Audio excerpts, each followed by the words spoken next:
Shalom, corps du Christ, bonjour à vous. Je vous crois très bien partant de là où vous êtes. Alors, je vous souhaite d'être les bienvenus, le re-bienvenue à moi, parce que ça faisait tellement longtemps que je vous ai donné une formation de manière personnelle.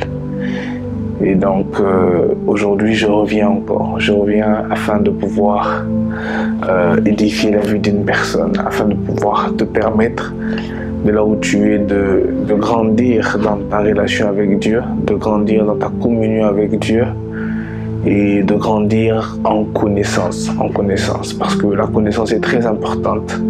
Celui qui connaît sortira petit à petit de sa prison. Celui qui connaît sort petit à petit d'une prison où peut-être le diable essaye de te rendre captif. Alors aujourd'hui, je te parle d'un truc très simple, mais qui va te bénir énormément. Ça sera un message très bénéficiant pour ton esprit. Je veux t'expliquer comment faire pour sortir des griffes du diable.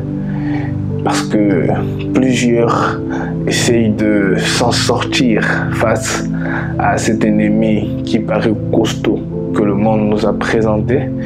Et donc du coup, beaucoup ne savent pas comment faire pour sortir des griffes du diable. Et aujourd'hui, par ce message, je pense que par la grâce de Dieu, tu pourras te libérer de ces griffes. Tu pourras te libérer de ces griffes. Parce que le diable est un faux ennemi pour le chrétien. Plusieurs chrétiens ont l'impression que leur l'ennemi principal, c'est le diable, alors que dans le fond, l'ennemi primordial du chrétien n'est même pas le diable, c'est sa propre chair. Parce que, vous savez, le diable, celui qui l'a vaincu, c'est Jésus. Le diable, celui qui nous a donné la victoire face à lui, c'est Jésus.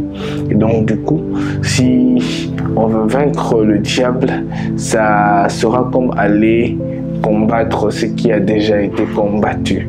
Alors que dans le fond, ce que l'on doit faire, c'est juste porter notre victoire en Jésus et vivre pleinement notre vie en Christ, tout en dominant sur notre chair qui est notre ennemi principal.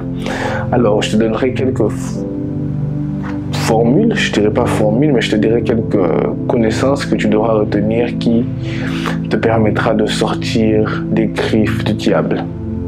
Alors, première solution que tu dois retenir, c'est que pour t'en sortir face aux griffes du diable, tu n'as pas à aller côtoyer encore le diable.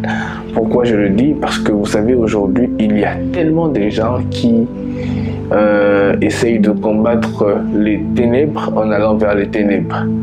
Pourquoi je dis cela?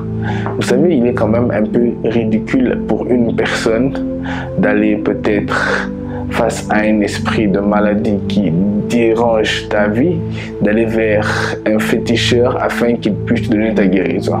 C'est un piège que le diable est en train de vous présenter afin de pouvoir ajouter une péaddiction dans votre péaddiction.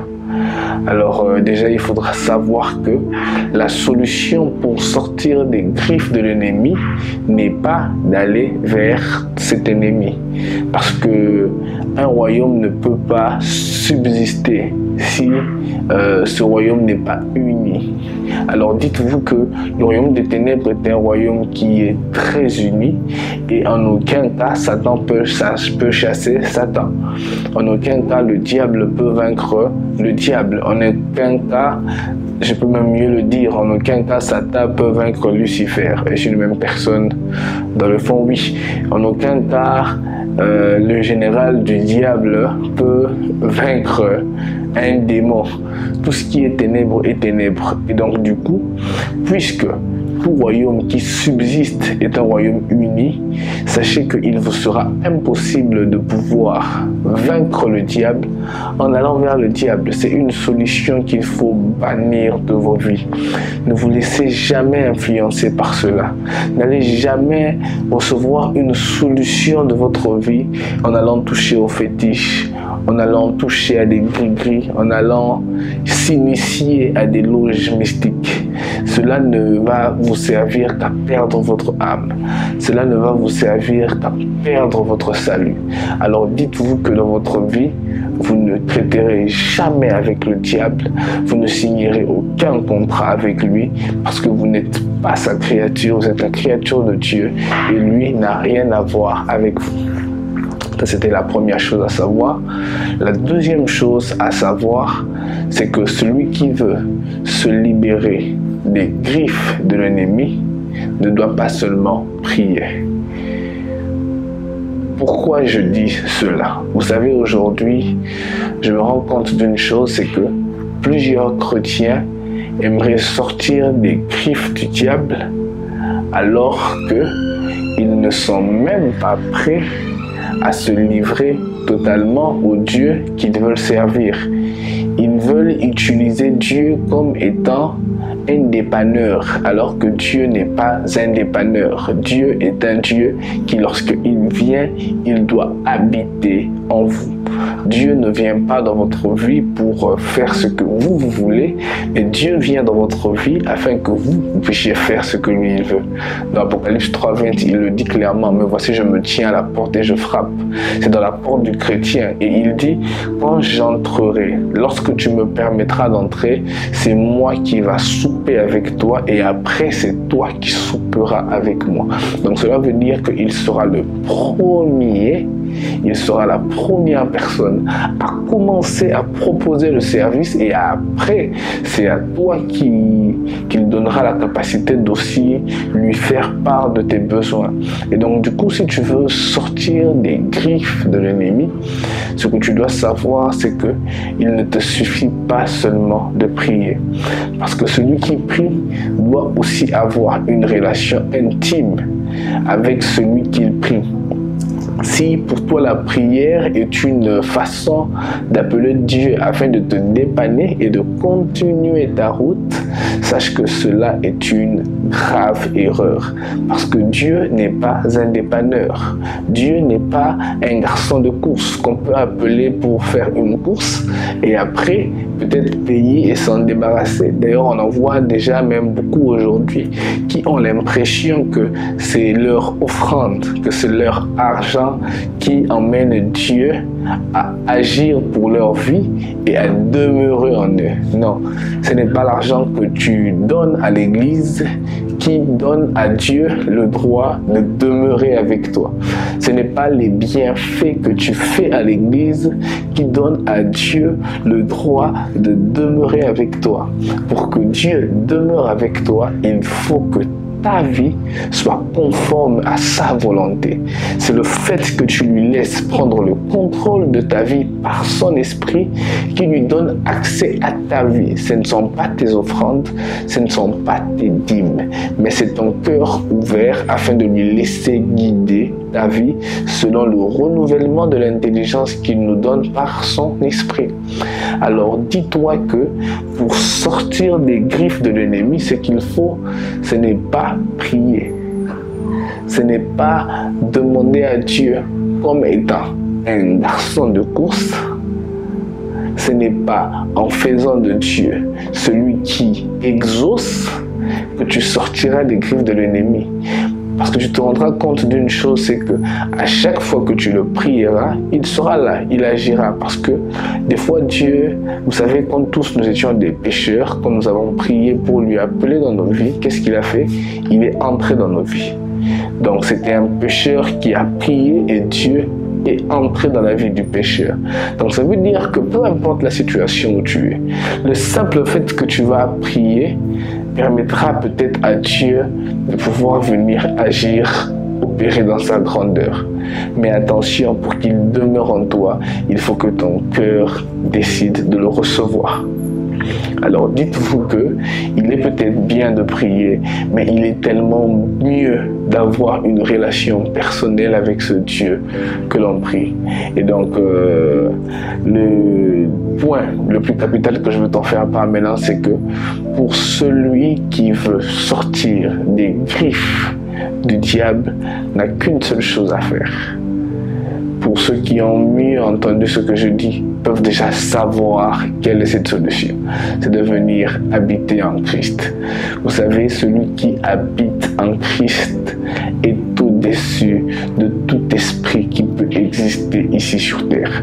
Lorsque vous lisez Éphésiens 1, du premier verset jusqu'à la fin, vous vous rendrez compte d'un mystère tellement grand.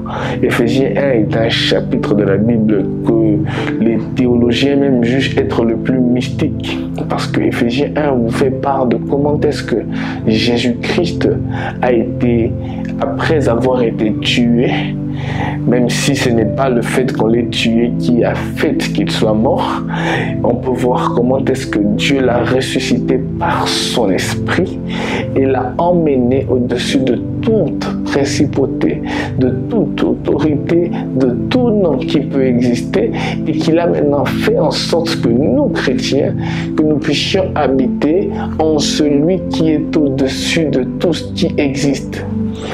Et donc, si tu as besoin de sortir réellement des griffes de l'ennemi qui dérangent ta vie, qui tourmentent ta vie, qui ne te permettent pas de dormir, il ne faut faire qu'une seule chose. Il faut venir habiter en Christ. Et cela est très simple. Il suffit que tu décides d'arrêter d'être le capitaine de ta vie. Il suffit que tu décides d'arrêter d'être celui qui chapeaute ta vie. Il te suffit de l'accepter dans ton cœur et de demander que par son esprit, que tu puisses vivre tous les jours. C'est simple. Demande à Dieu que par son esprit, que tu puisses vivre tous les jours. C'est ainsi que tu te rendras compte que dans tous les chemins que tu parcourras dans ta vie, tu ne rencontreras pas le diable te dominer. En aucun jour, en aucun jour. Même s'il sera là peut-être en train de rôder autour de toi, tu te rendras compte qu'il sera là en train de rôder, mais ne sera jamais là en train de t'attaquer. Parce que tu auras automatiquement une victoire au-dessus de lui. Car il saura que tu es plus puissant que lui. Car il saura que celui en qui tu habites a un nom plus élevé que son nom. Et donc automatiquement, il n'aura pas accès à ta vie. Et tu te rendras compte que tu pouvais bien vivre ta vie chrétienne depuis le passé. Mais tu ne voulais pas juste être conscient que ce qu'il te fallait, c'est d'accepter d'habiter en Christ et de laisser son esprit te conduire tous les jours. Alors retiens très bien ce que je t'ai dit et fais de cela ta vie de tous les jours. Et je suis sûr et certain que tu me diras: mon frère en Christ, ce que tu as dit m'a aidé. Et je prie dans le nom de Jésus que tu en sois capable et que Dieu te fasse grâce, que par son esprit, que par l'esprit de Jésus, que tout ce qui t'empêche de lui livrer ton cœur et de laisser son esprit te conduire puisse aller loin de toi et que ta vie devienne un parfum de très bonne odeur. Paix et sûreté dans vos vies, au nom de Jésus-Christ. Amen. Que Dieu vous bénisse abondamment. Soyez connectés, soyez connectés. Je vous promets des nouveaux enseignements qui viendront déjà dans les jours qui viennent. Je vais un peu essayer de parler avec vous du livre d'Apocalypse et je suis sûr et certain que cela vous bénira énormément. Paix et sûreté dans vos vies, au nom de Jésus. Amen.